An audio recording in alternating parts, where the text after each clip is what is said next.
Hello and welcome to Mint. This is Anirban Sen from the Newsroom. I have here with me Malvika Joshi, who tracks the M&A beat. She's going to tell us about what to expect from the beat in 2014 and what were the major highlights from 2013. So, Malvika, hello and welcome to Mint. So, can you just to start off, can you just tell us about if you were to look back at 2013, what were the major highlights of the year? I mean, how would you look back at 2013? From an M&A perspective, definitely most of the bankers have been saying that this year has been relatively quite subdued from M&A perspective. Even if we see the numbers in terms of value and volume, the M&A deals have been down by about 21%, which is quite low. At the same time, key highlights, if I were to ask, GDP growth has been quite less. At the same time, rupee has been very volatile. So Indian firms, obviously, they were not in their comfort zone and they have not gone ahead and made any acquisitions overseas. But at the same time, since rupee was it depreciated quite sharply, about 13% since Jan, we saw that valuations were very mellowed down for foreign firms who were looking at acquisition opportunities in India. Despite that, we saw, multinational corporations like GlaxoSmithKline and HUL not increasing their exposure in India substantially. Instead of that, they chose to increase stake in their own Indian subsidiaries. So these were the key highlights, if I were to say. Sure. And if you were to look ahead and look at 2014, what do you think are going to be the major drivers of and the major factors that are going to be driving M&A, given that this is an election year, this is a very important year. So what are the major things that we need to look out for as far as 2014 is concerned in M&A? Definitely. So everybody has been waiting for the outcome, what is going to be, who's going to form the government and what sort of combination we'll see in terms of the new government that takes charge, as well as the policy changes that will come about.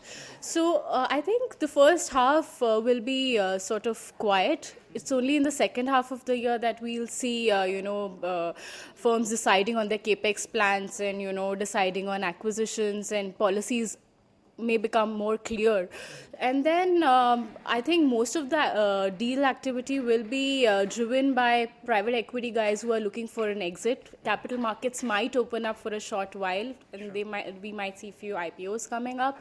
Apart from that, once new government comes in place, especially on the infrastructure side, a lot of guys have been waiting for permissions and things like that. So once that falls into place, we are going to see, sellers who have been looking to sort of follow a lean structure or deleverage some of their assets. They are going to come about and put up their assets for sale.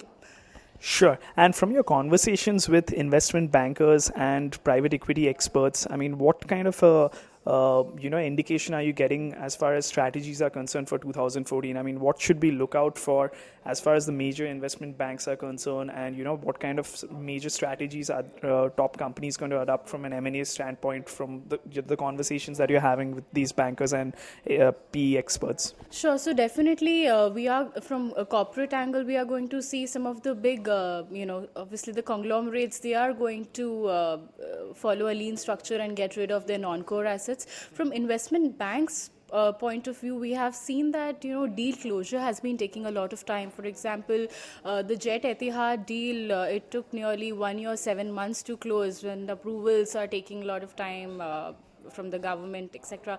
So what investment bankers are saying is that they cannot do much, but all that they can do is structure the deal in a clear way, in a clear manner, so that you are able to go through the deal easily. At the same time, they are also holding discussions with the regulators ahead of the deal announcement, so that they can flag off a deal much before it's announced in the market, and so that the deal goes out in a smooth manner.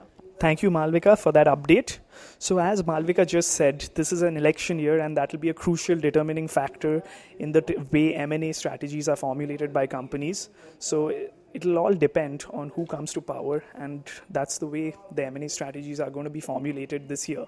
So that's it from this edition of the Newsroom. For more updates, please log on to livemint.com.